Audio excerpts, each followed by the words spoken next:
बोलो जयकारा बोल मेरे श्री गुरु महाराज की जय।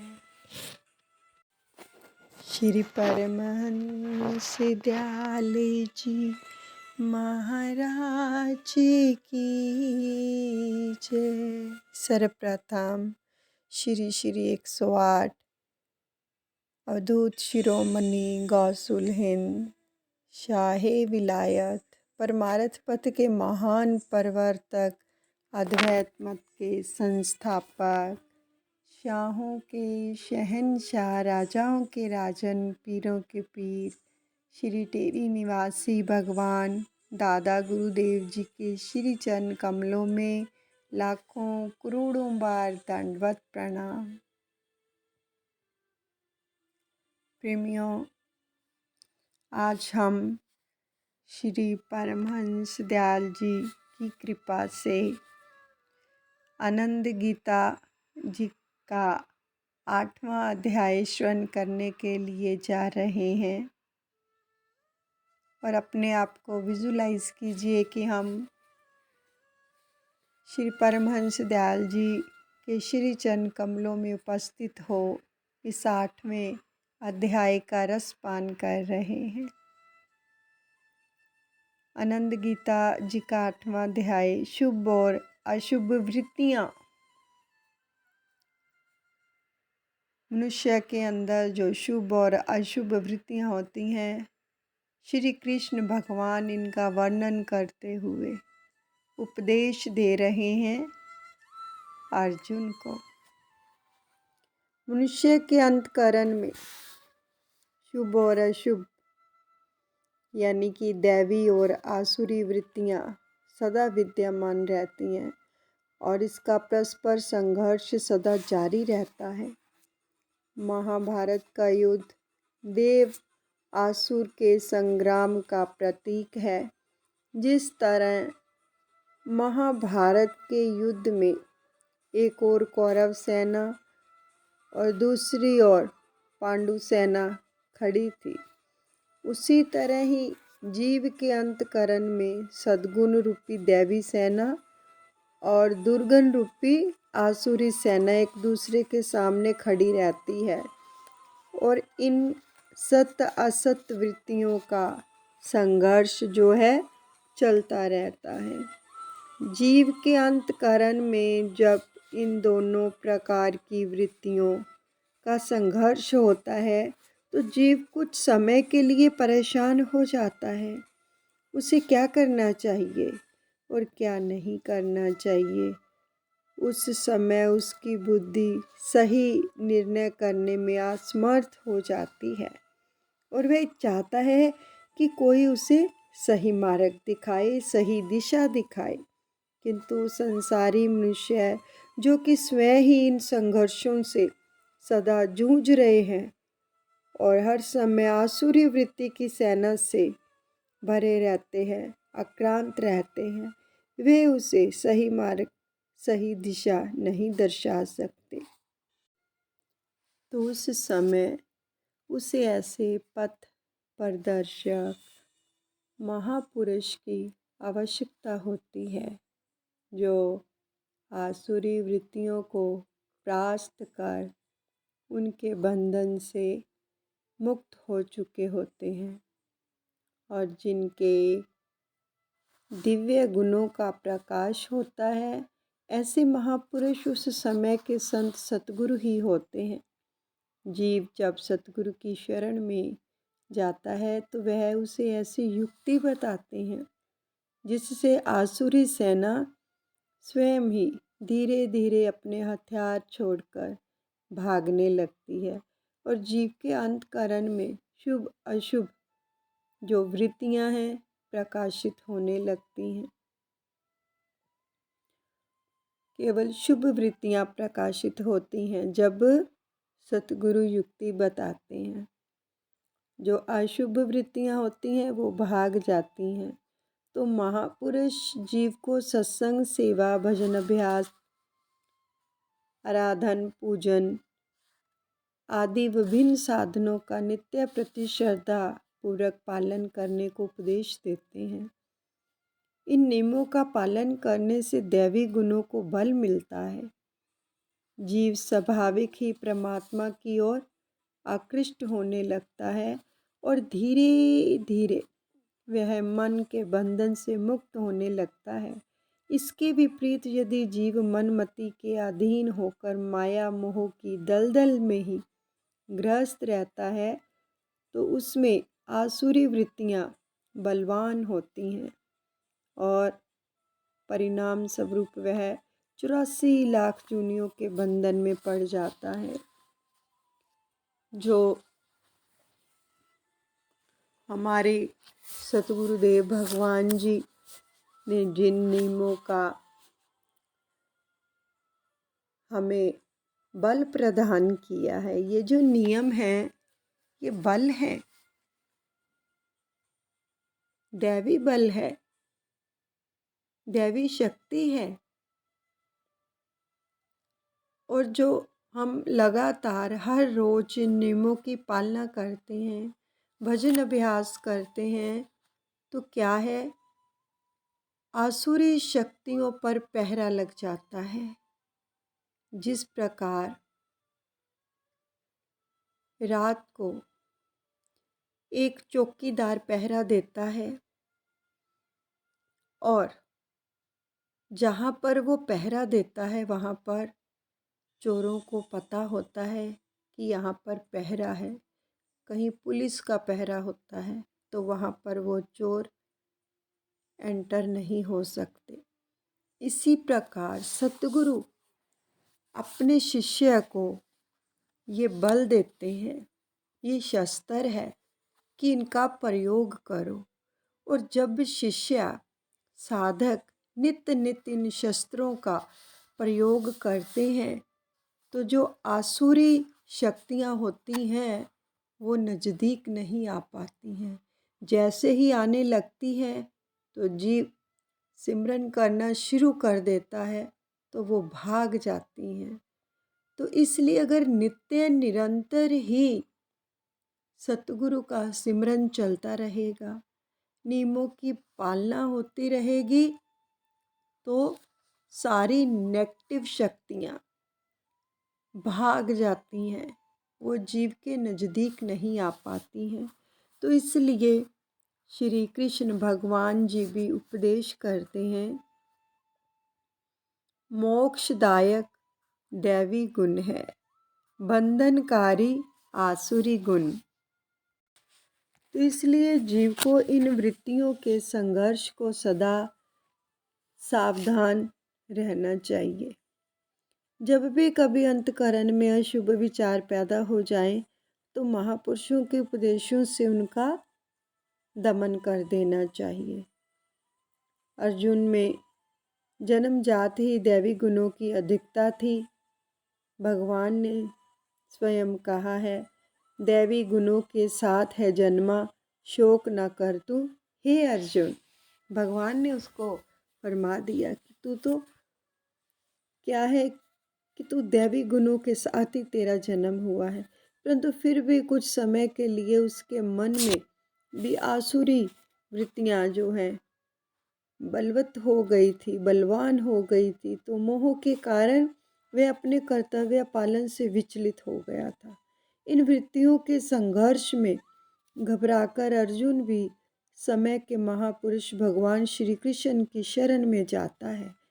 तब भगवान उसे शुभ और अशुभ वृत्तियों का विशद स्वरूप समझाते हैं और ज्ञान उपदेश देकर उसे सही मार्ग दर्शाते हैं, जिससे अर्जुन की जो शुभ वृत्तियां हैं उनको बल मिलता है और कायरता तथा मोह आदि अशुभ वृत्तियों का नाश हो जाता है।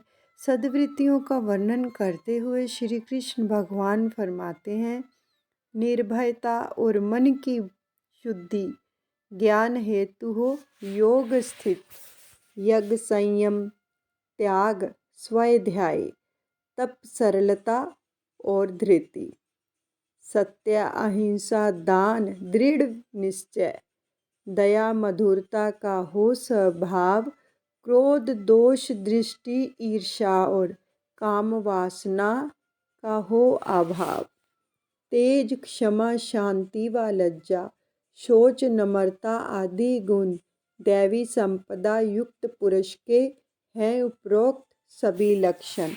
यानी कि हे अर्जुन, भय का सर्वदा अभाव, अंतकरण की शुद्धि, तत्व ज्ञान के लिए ध्यान योग से में जो है दृढ़ स्थिति, यज्ञ, संयम, त्याग, स्वाध्याय, तप, सरलता, धैर्य, सत्य, अहिंसा, दान, दृढ़ निश्चय, दया, मधुरता, क्रोध और दोष, दृष्टि का अभाव, ईर्ष्या और काम का ना होना, तेज, क्षमा, शांति, लज्जा, शीतलता, शौच, नम्रता आदि गुणों, ये सब दैवी संपदा को प्राप्त हुए पुरुष के लक्षण हैं। श्री भगवान ने दैवी संपदा के 26 गुण कहे हैं, जिन्हें हम अब अच्छे से अनुसरण करेंगे। निर्भयता, भगवान फरमाते हैं कि निर्भयता के बिना अन्य कोई भी गुण नहीं पनप सकते। इसलिए भगवान श्री कृष्ण ने सद्गुणों में निर्भयता को प्रथम स्थान दिया है।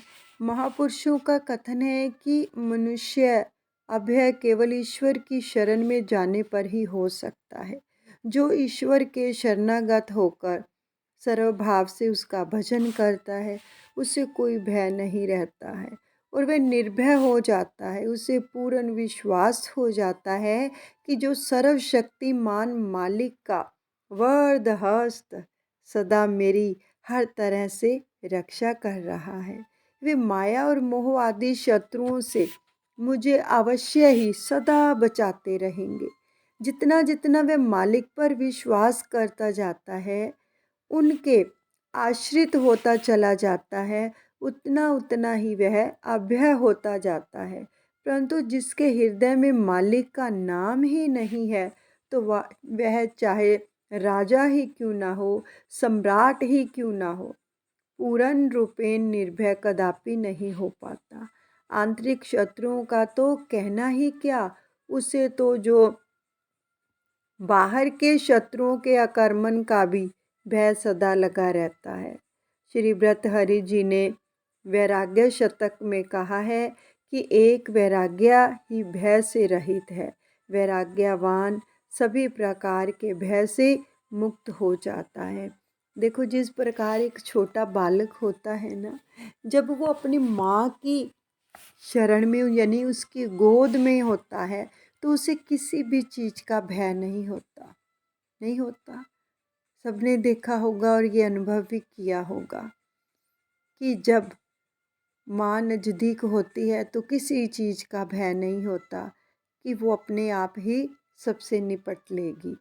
और वो निसंकोच जो शिशु है, अपनी माँ की गोद में कितना सुख पाता है।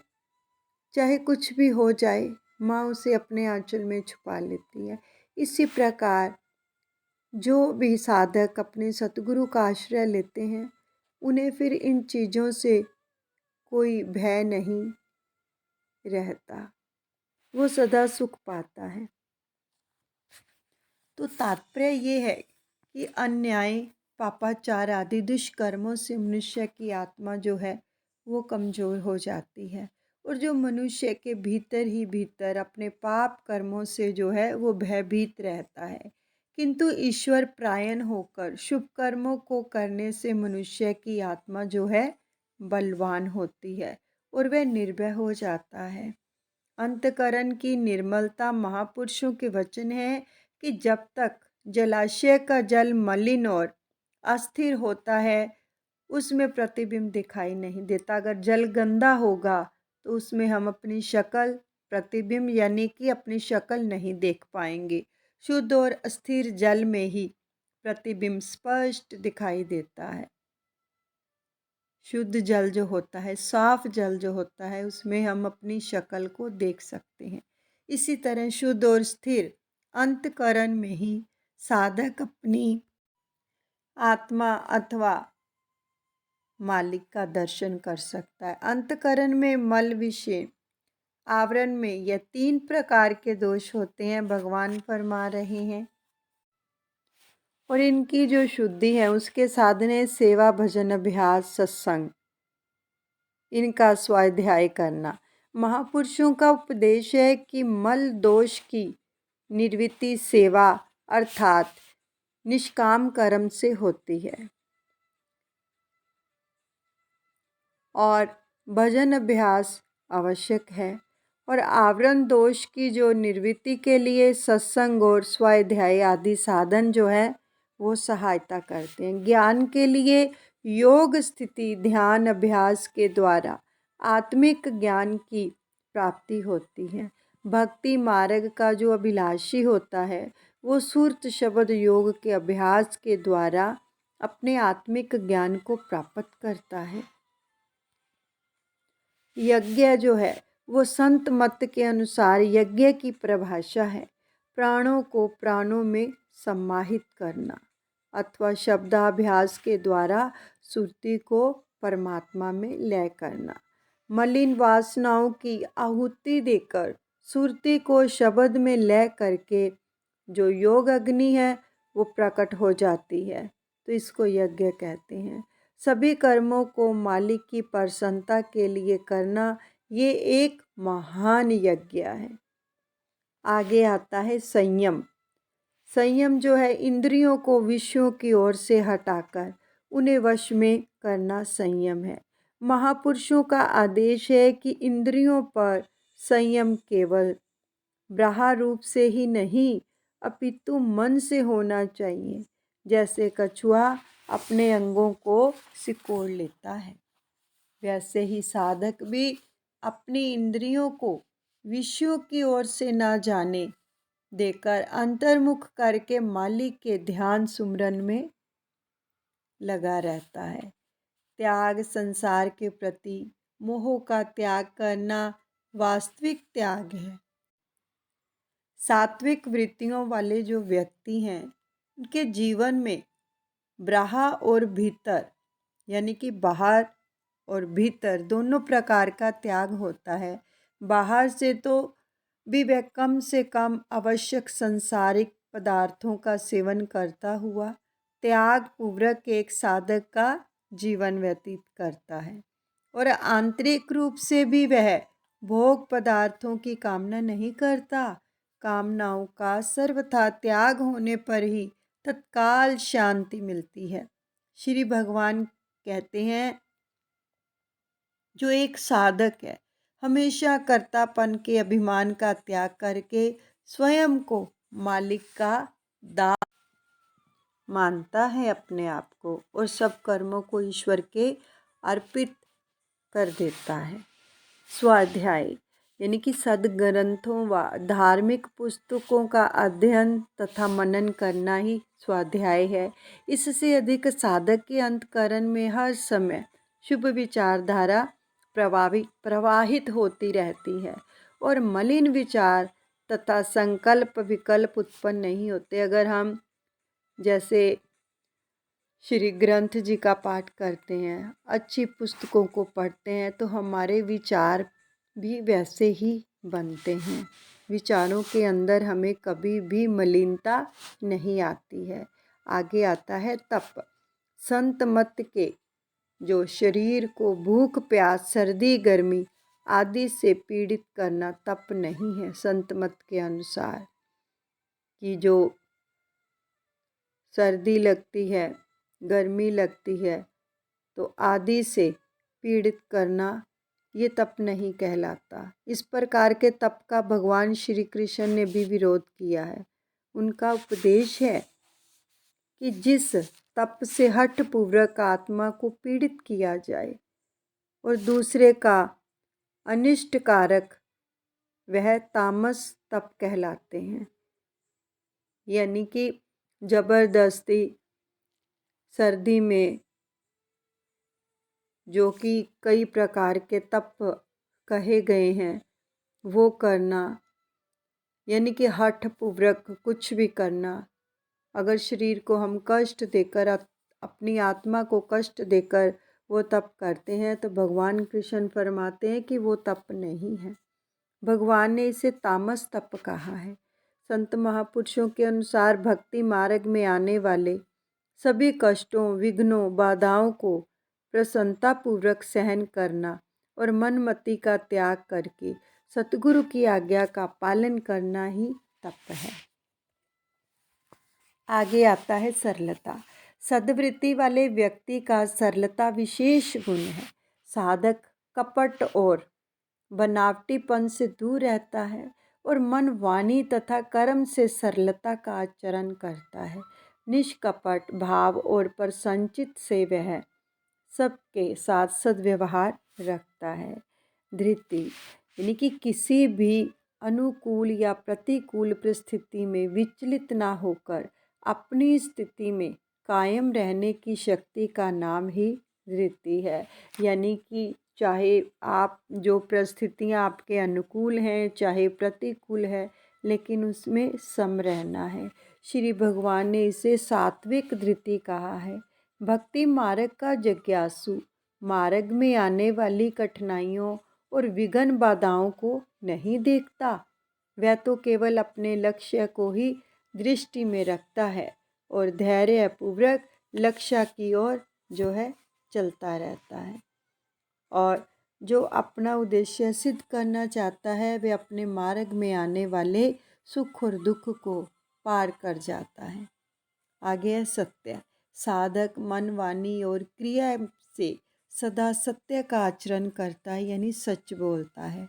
सत्य स्वरूप मालिक को सत्य द्वारा ही पाया जा सकता है। सदा सत्य का आधार रखने से मन में एक विलक्षण जो है आनंद एवं संतोष की अनुभूति होती है। आगे है अहिंसा।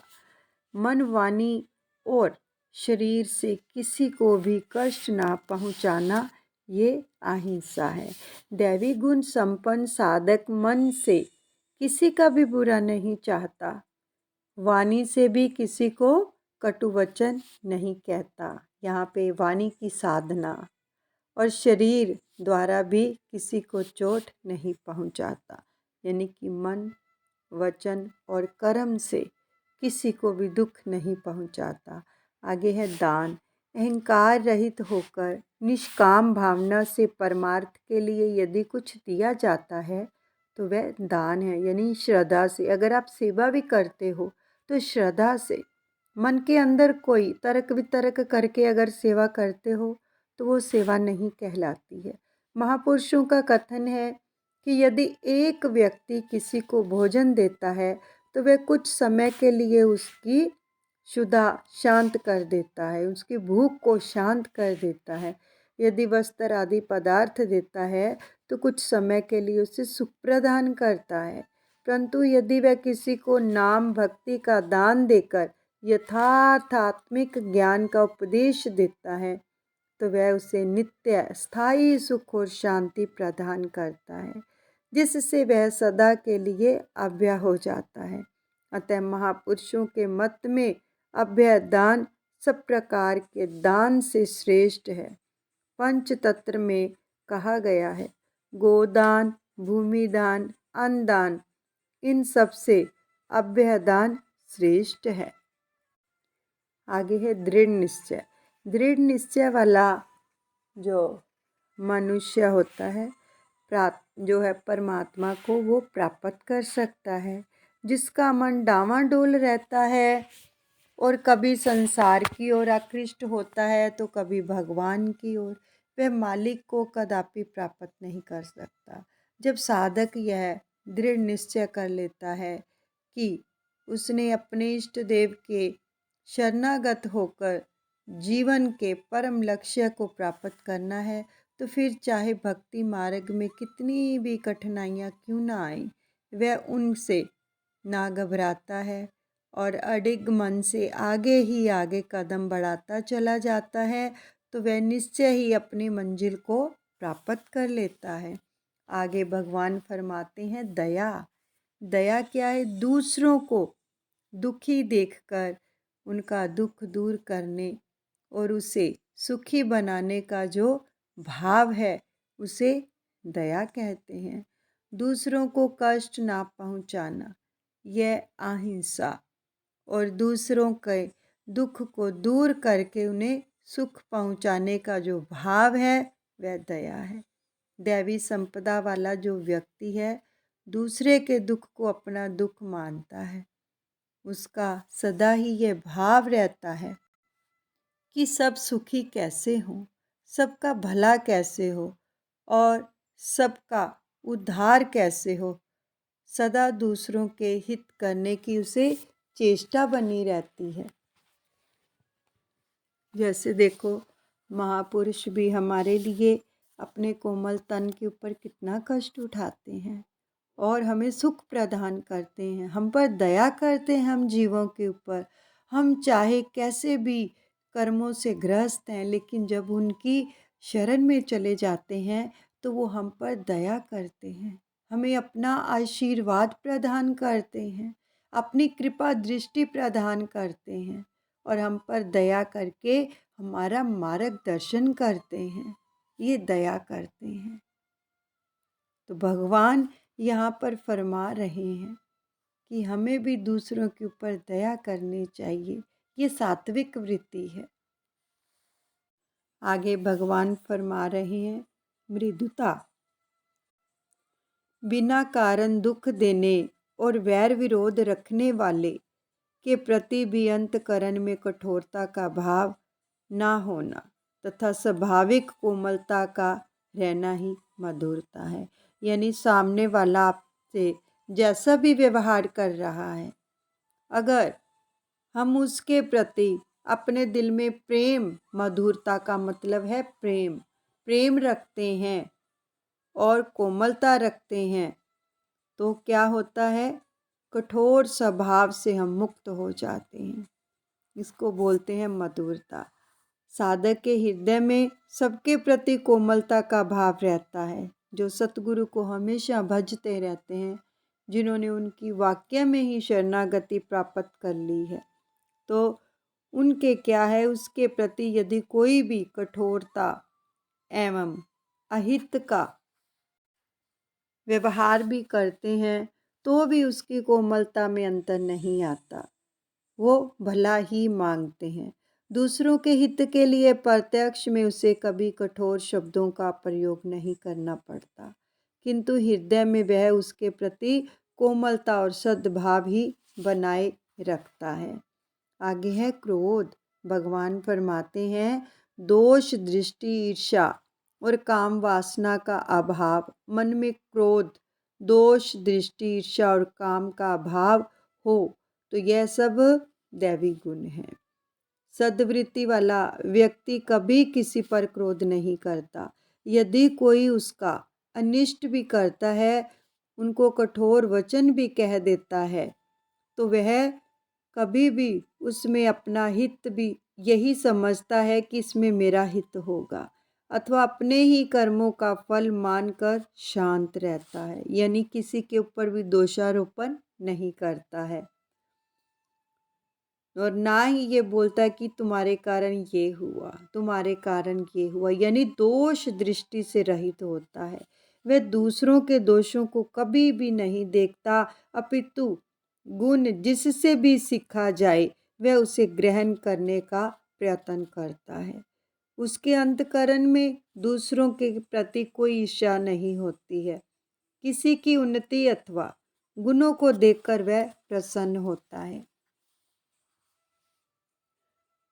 आगे द्वेष का परित्याग कर देना ही उचित है। जो द्वेष करता है उसका अपना आहित होता है, ये भगवान फरमा रहे हैं। उसके अंतकरण में विषय भोगों की कामना नहीं होती। विषय भोगों को वह अत्यंत घृणित, दुखदायी और निसार मानता है। आगे भगवान फरमा रहे हैं तेज। जो श्रेष्ठ पुरुष हैं उनकी जो उस शक्ति विशेष का नाम है तेज, जिससे प्रभावित होकर अन्य व्यक्ति उनका अनुसरण करते हैं। दैवी गुणों को धारण करने से, यानी कि अच्छे गुणों को, दैवी गुणों का मतलब है अच्छे सात्विक गुणों को धारण करने से मनुष्य के व्यक्तित्व एवं आचरण में स्वाभाविक ही निखार एवं प्रकाश आने लगता है और सात्विक दृष्टिगोचर हो जाती है। आगे है क्षमा। अपराध करने वाले को किसी प्रकार का दंड ना देकर उसके अपराध को सह लेना और उसे माफ कर देना, ये है क्षमा। ये क्षमा किन के अंदर होती है? क्षमा दान सतगुरु ही दे सकते हैं और वो हमें सिखाते भी हैं दूसरों को भी, आप क्षमा करो। क्षमा क्या है? एक बार कुछ चोरों को पकड़कर सेवादार सतगुरु के सामने ले आए और विनय की कि ये चोर हैं, इनको दंडित किया जाए, दंड दिया जाए। तो सतगुरु ने फरमाया कि हमारी शरण में जो भी कोई आ जाता है उसको तो माफ़ी मिलती है, क्षमा दान दिया जाता है।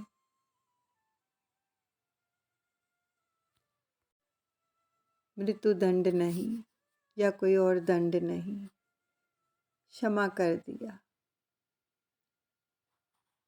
क्या सिखाते हैं? अपने दिल के अंदर क्षमा भाव रखो।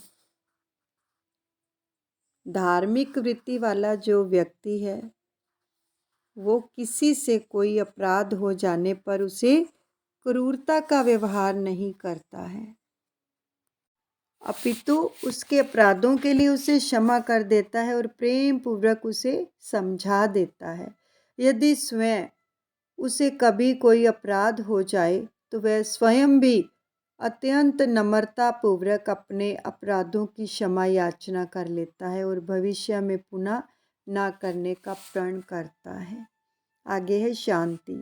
साधक के मन में संसारिक भोग पदार्थों को, उनके जो भोग पदार्थों के प्रति जो वैराग्य उत्पन्न होता है और केवल इष्ट देव की प्रसन्नता पाने की लगन होती है और मलिन जो है अपने मालिक की जो सेवा भक्ति से जो सात्विक प्रसन्नता होती है, इसी का नाम ही शांति है। आगे भगवान फरमा रहे हैं लज्जा। लज्जा जो है शास्त्र और लोक मर्यादा के विरुद्ध काम करने में जो संकोच होता है उसे लज्जा कहते हैं। शुभ वृत्ति वाला जो व्यक्ति होता है हमेशा यह स्मरण रखता है कि मैं एक साधक हूँ, मुझे एक साधक का जीवन ही व्यतीत करना चाहिए। चाहे लोग उसके आचरण पर ध्यान देते भी रहें तो भी उसे कभी लोक विरुद्ध आचरण नहीं करना चाहिए। आगे भगवान फरमाते हैं शौच। शौच का अर्थ है शरीर की जो बाहर से शुद्धि होती है। शौच से ईश्वर की प्राप्ति का जो इच्छुक साधक शरीर की बाहर की शुद्धि का भी ध्यान रखता है, क्योंकि बाहर की शुद्धि रखने से अंतकरण की शुद्धि भी होती है। महापुरुष पतंजलि ने कहा है कि शौच से साधक को इस बात की समझ आ जाती है कि शरीर की जो मलिनता से भरा हुआ है, इसलिए उसे अपने शरीर के प्रति घृणा हो जाती है तथा क्या है साथ ही यह विचार कर कि दूसरों के शरीर भी मलिन हैं, उसके प्रति भी कोई आकर्षण नहीं रहता है और विषय भोगों की इच्छा नष्ट हो जाती है। आगे है नम्रता। भगवान फरमा रहे हैं नम्रता का अर्थ है अत्यंत नम्र भाव अथवा दीनता। नम्रता दैवी संपदा संपन्न व्यक्ति का आभूषण है। किसी को यदि पूर्वोक्त 25 गुण प्राप्त हो जाएं और साथ में यदि उसे उनका कहीं अहंकार हो जाए तो वह साधक की सारी कमाई को नष्ट कर देगा। इसलिए इन गुणों की सुरक्षा के लिए भगवान ने नम्रता नामक सद्गुण को सबके बाद में रखा है। सबके आगे निर्भयता और सबके बाद में नम्रता, इन दोनों स्तंभों के बीच में ही अन्य सब गुणों का विकास हो सकता है। महापुरुषों के वचनों में नम्रता मालिक की प्रसन्नता पाने का सर्वोत्तम साधन है। जिसके हृदय में नम्रता एवं दीनता है वही मालिक की प्रसन्नता को प्राप्त करके अपना जो जीवन है वो सफल कर सकता है। नम्रता के द्वारा जीव शीघ्र ही आत्मिक उन्नति की ओर अग्रसर होता है और अपने लक्ष्य को प्राप्त करता है। जब अब आसुरी वृत्तियों का वर्णन करते हुए श्री कृष्ण भगवान फरमाते हैं, इस संसार में देवी आसुरी प्राणी हैं दो प्रकार के, दैवी गुण वर्णन किए अब आसुरी सुन विस्तार से। पहले तो दैवी गुणों का वर्णन किया, अब आसुरी गुणों का वर्णन कर रहे हैं। अर्थात इस संसार में दैवी और आसुरी इन दो प्रकार के प्राणियों की जो सृष्टि होती है उनमें दैवी गुणों का वर्णन विस्तार से कर चुका हूँ। अब मुझसे आसुरी गुणों का विवरण भी सुन। दंभ दर्पण अभिमान हो जिसमें, और निष्ठुरता क्रोध अज्ञान जिसमें हो लक्षण है अर्जुन, उसकी आसुरी वृत्ति जान। भगवान फरमा रहे हे पार्थ, पाखंड, घमंड, अभिमान और निष्ठुरता, क्रोध और अज्ञान ये सब आसुरी स्वभाव वाले पुरुष के लक्षण हैं। दंभ यानी कि दर्प और अभिमान, इसमें भेद निम्न प्रकार है। अपनी मान बढ़ाई, पूजा, ख्याति आदि प्राप्त करने के लिए अपनी वैसी स्थिति ना होने पर भी वैसी स्थिति दिखाने का नाम करना, इसको दंभ अर्थात पाखंड कहते हैं। जो विद्या, धन है, कुटुंब, ऐश्वर्य आदि के संबंध में जो घमंड होता है, इसके कारण मनुष्य दूसरों को तुच्छ समझकर उनकी अवहेलना करता है और उसका नाम दर्प है। अपने को श्रेष्ठ या पूज्य समझना, मान प्रतिष्ठा आदि की इच्छा रखना एवं इन सब को प्राप्त करके प्रसन्न होना अभिमान है। आसुरी स्वभाव वाले जीव मान बढ़ाई अथवा इसको प्राप्त करने के लिए आडंबर रचते हैं। उनके मन में धन, वैभव आदि का घमंड होता है और मान प्रतिष्ठा आदि प्राप्त करके वे प्रसन्न होते हैं। वे निष्ठुर और कठोर प्रकृति के होते हैं और किसी की भी हिंसा करने, कटु वचन कहने या गाली आदि देने में भी कुछ संकोच वो नहीं करते हैं। वे उत्तेजित वृत्ति के होते हैं और क्रोध के कारण जो है दूसरों का अनिष्ट करने में जरा भी नहीं हिचकिचाते। उन्हें सत्य असत्य, धर्म अधर्म, कर्तव्य अकर्तव्य का कुछ भी ज्ञान नहीं होता है। असत्य को सत्य, अधर्म को धर्म, अकर्तव्य को कर्तव्य मानकर वे मन माने ढंग का आचरण करते हैं। भगवान फरमाते हैं, कर्म अकर्म का भेद न जाने आसुरी जिनका है स्वभाव, सदाचार मन की शुद्धि और सत्य का होता है अभाव। आश्रय रहित मानते जग को और बिना परमात्मा का काम का है यह सकल पसारा और न कारण रचना का। ज्ञान वहीन अल्प बुद्धि वे दुष्कर्मों को करते धारण, पैदा होते हैं इस जग में अहित करने के ही कारण। आश्रय लेकर विषय तृष्णा का, मिथ्याभिमान, दर्प व काम, मोहवश आसक्त में रहते, दुष्कर्मों से न करें विराम। इंद्रिय भोगों में ही सुख है केवल वही मानते हैं, संचय करना इन्हीं का केवल जीवन का लक्ष्य जानते हैं। सैकड़ों आशाओं में बंद कर काम क्रोध का आश्रय ले, विषय भोगों के कारण धन का अन्याय से संचय करते। यानी कि आसुरी स्वभाव वाले जो मनुष्य हैं वे ये नहीं जानते हैं कि क्या करना उचित है और क्या नहीं करना चाहिए।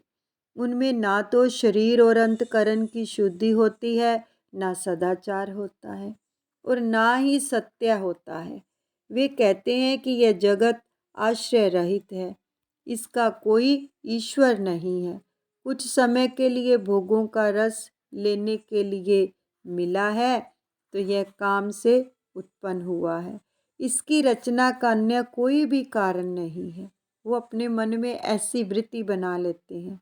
इस प्रकार के मतों को हृदय में धारण करके उनका जो आत्मज्ञान है वो नष्ट हो जाता है।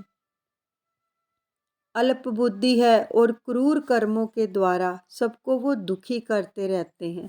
वे आसुरी स्वभाव वाले मनुष्य जगत का आहित करने के लिए ही पैदा होते हैं।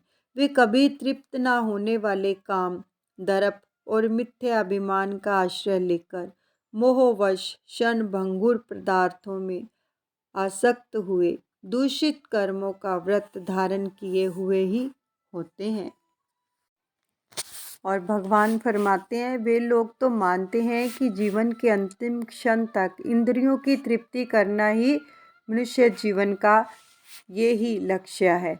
इसलिए उनकी चिंताओं का कभी अंत नहीं होता और आशाओं के सैकड़ों बंधनों में बंधे हुए वो काम क्रोध के परायण हुए इंद्रिय तृप्ति के लिए अन्यायपूर्वक धन संचय करने की चेष्टा करते हैं।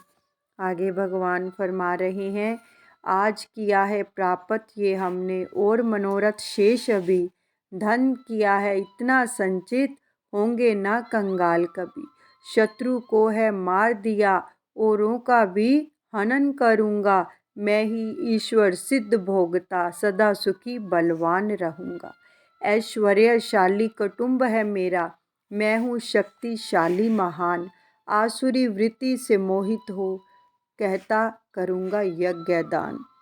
भ्रमित चित्त ऐसे अज्ञानी मोह जाल में हैं फंसते, विषयों में आसक्त हुए वे घोर नरक में हैं घिरते। अशिष्ट धन मद से भरे स्वयं को श्रेष्ठ हैं जानते, शस्त्र विधि बिन यज्ञ करते पाखंड सर्वोत्तम मानते। काम क्रोध बल घमंड और मिथ्या अहंकार युक्त हुए निंदा करते सत्य धर्म की, मुझसे करते द्वेष वे। यानी कि जो आसुरी वृत्ति वाले मनुष्य होते हैं, ऐसे स्वभाव वाले मनुष्य मैंने आज ये प्राप्त किया, इस मनोरथ को भी प्राप्त करूँगा, उनका यही स्वभाव होता है। मेरे पास इतना धन है और भविष्य में इतना और अधिक बढ़ जाएगा और वह शत्रु मेरे द्वारा मारा गया, दूसरे शत्रुओं को मैं मार दूंगा। यानी कि वो ऐसी ही वृत्तियां रखते हैं और ऐसे ही कर्म करते हैं और वह धर्म की निंदा करते हैं। अपने और दूसरों के शरीरों में स्थित मुझ अंतर्यामी से द्वेष करते हैं। आगे भगवान फरमाते हैं, ऐसे दुराचारी व कुकर्मी नर अधम हैं कहते जिन्हें, भवसागर में असुर योनियाँ देता हूँ बारंबार उन्हें। आसुर योनि को पाके मूड वे जन्मों तक हैं रहते भटकते, मुझको नहीं कदापि पाते और अधम योनि में गिरते। भगवान फरमाते हैं कि ऐसे जो दुराचारी लोग होते हैं, कुकर्म करने वाले, वो क्या है भवसागर से पार नहीं हो पाते हैं, वो आसुरी योनियों में ही गिरते रहते हैं। हे अर्जुन, जन्म जन्म में आसुरी योनि को प्राप्त होकर वे मूढ़ मुझको भी कभी प्राप्त नहीं होते हैं और फिर उससे भी अधम गति में गिरते हैं। ये भगवान फरमा रहे हैं ऐसे लोगों के लिए। और महापुरुषों का उपदेश है कि विषय लोलुपता, अहम मान्यवता और स्वार्थपरता, क्रोध और द्वेष आदि पाश्विक वृत्तियां हैं। इन वृत्तियों के कारण ही जीव मन और माया के अधीन हो जाते हैं और मनमति के अनुसार आचरण करते हैं। माया की चकाचौंध से मोहित हुए वे संसार और सांसारिक पदार्थों को ही सत्य समझते हैं और उन पदार्थों को बटोरने में लगे रहते हैं, तत्पर रहते हैं।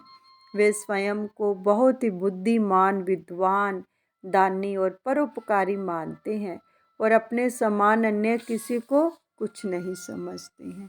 तो ये वचन सुनकर दोनों अपने अपने जो है भगवान ने वचन फरमाए हैं अर्जुन को, और उसने उनको अपने मन में धारण किया है।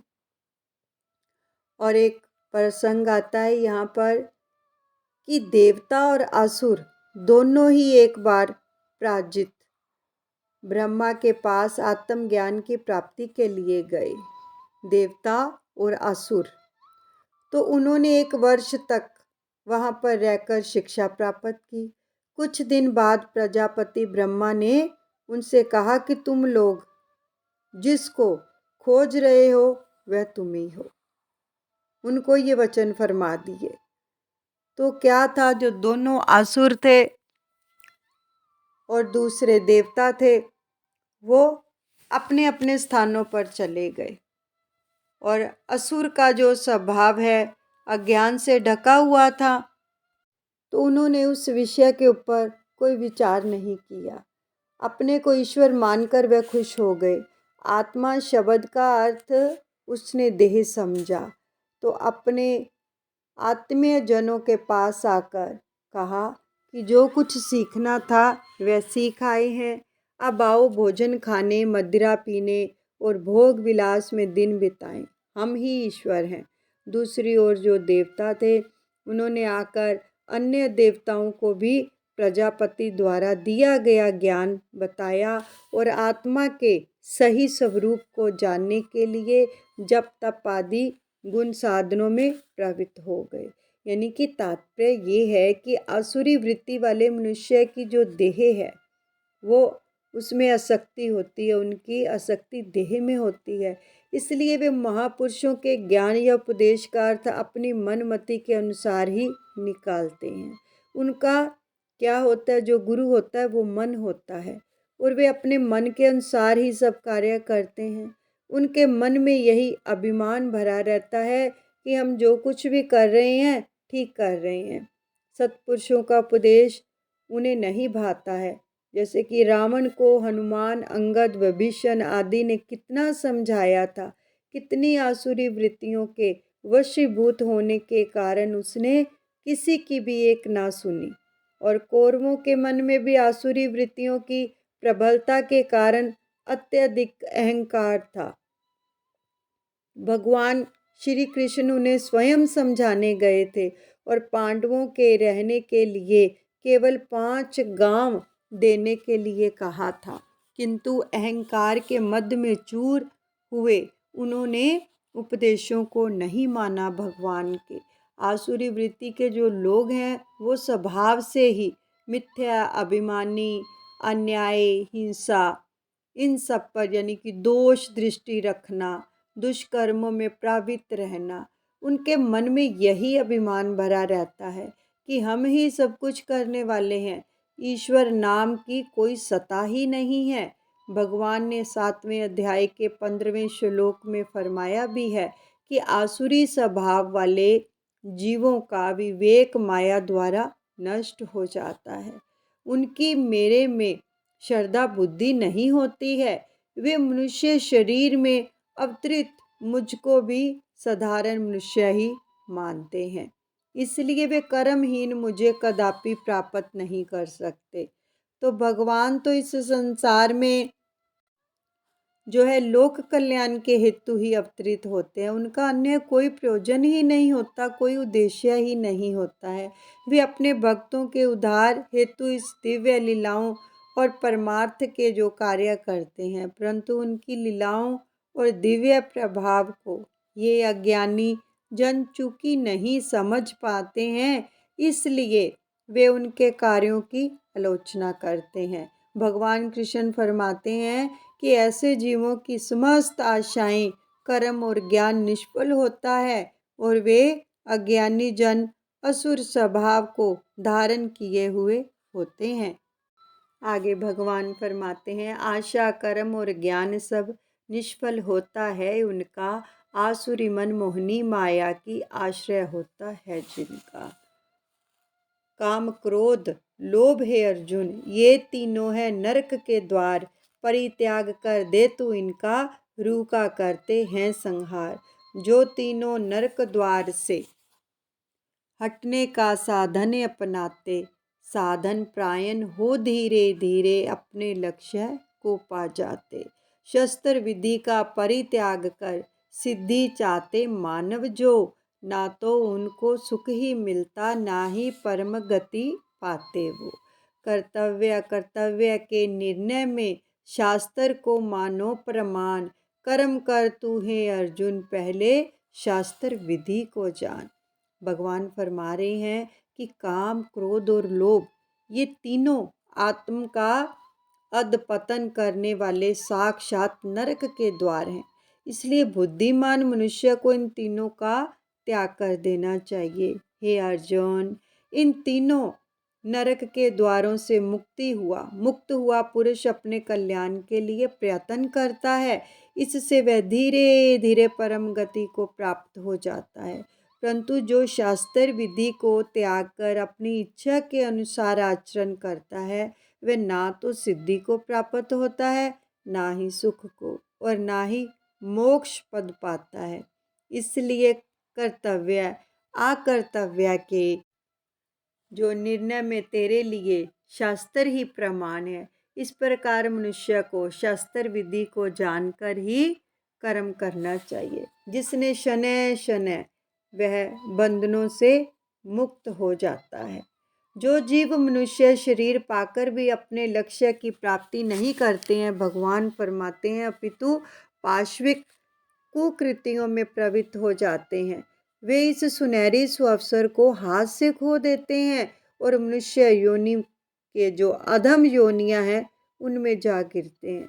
श्री भगवान के वचन हैं कि आसुरी वृत्ति वाले अधम गति को प्राप्त होते हैं।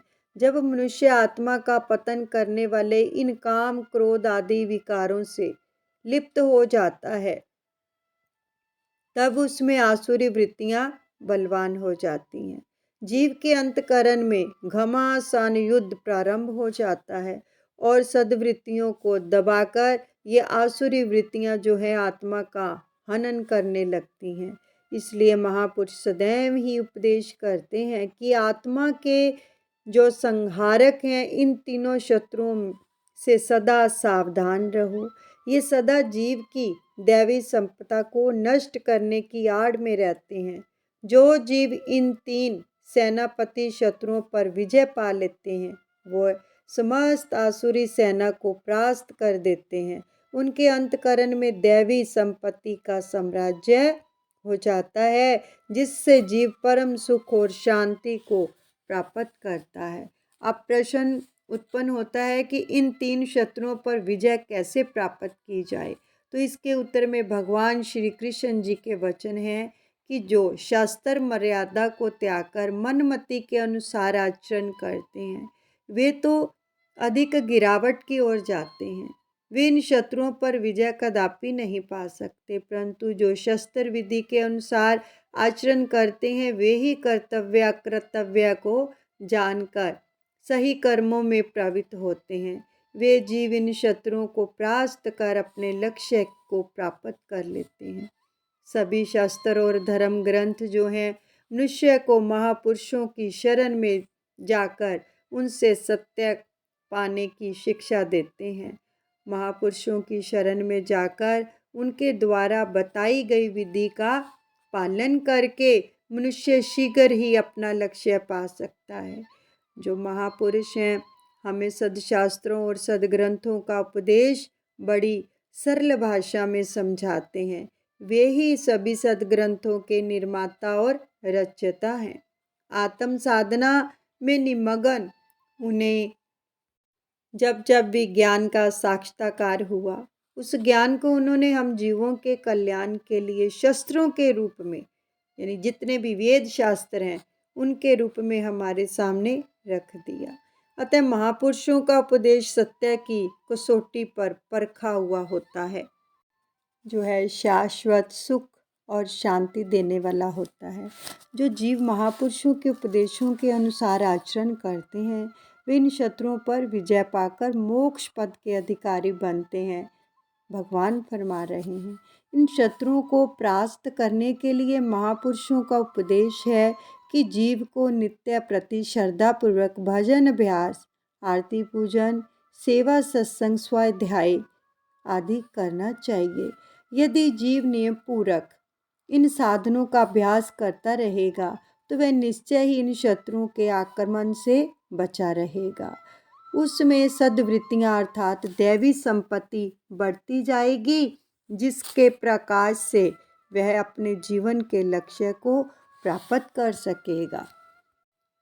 जो भी साधक, जो भी जीव अपने सतगुरु की आज्ञा के अनुसार अपना जीवन ढाल लेते हैं तो उनके अंदर आसुरी शक्तियाँ प्रवेश नहीं कर सकती हैं।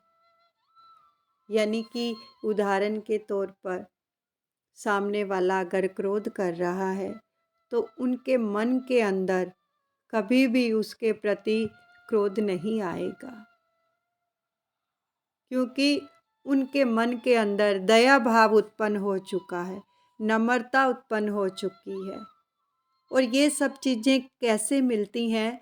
ये सब चीज़ें अभ्यास करने से मिलती हैं, मालिक से प्रेम करने से मिलती हैं।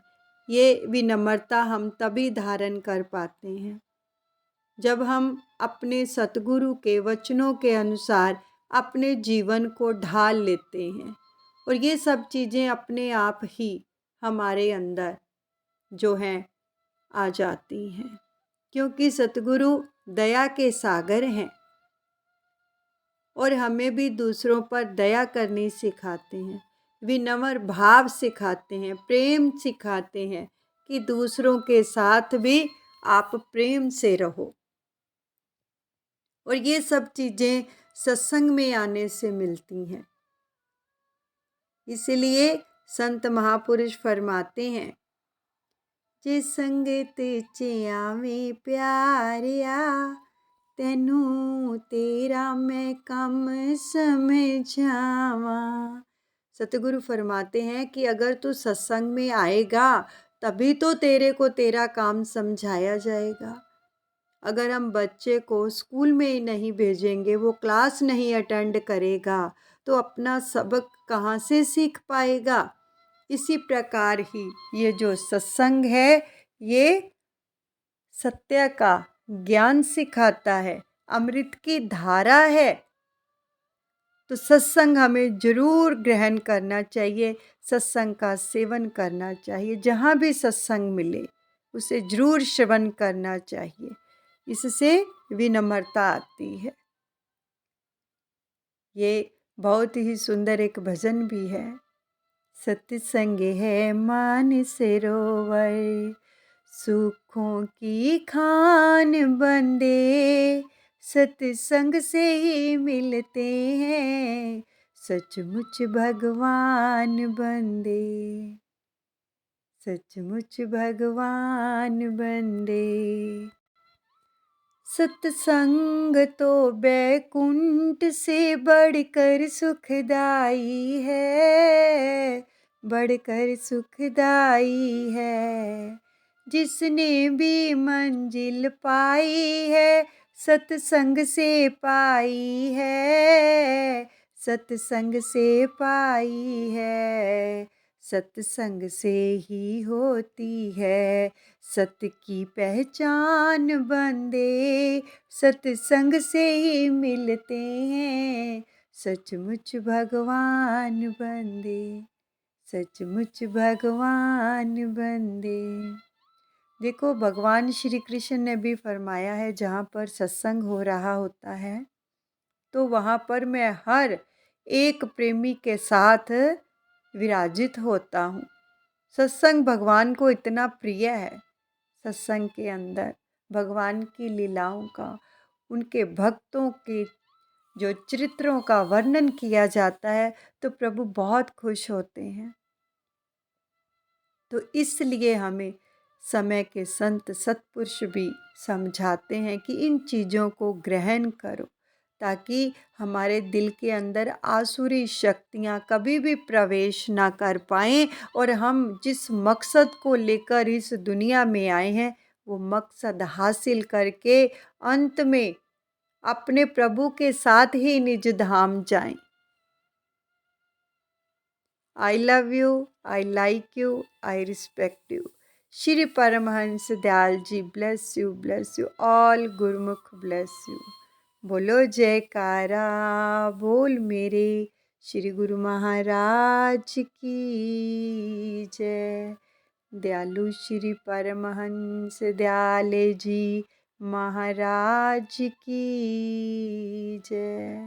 श्री परमहंस दयाल मेरे दादा गुरुदेव सबका मंगल करें। बोलिए श्री कृष्ण भगवान की जय, लाडली लाल की जय।